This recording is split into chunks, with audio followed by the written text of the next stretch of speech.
You ask Tiger to solve. This deals with linear equations with one unknown. The final result is y equals 5. Let's solve it step by step. Simplify the expression. Expand the parentheses.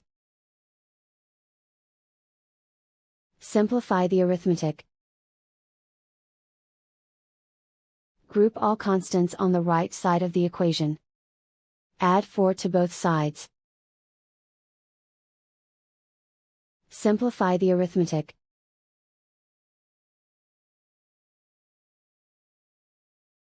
Isolate the y. Divide both sides by 2. Simplify the fraction.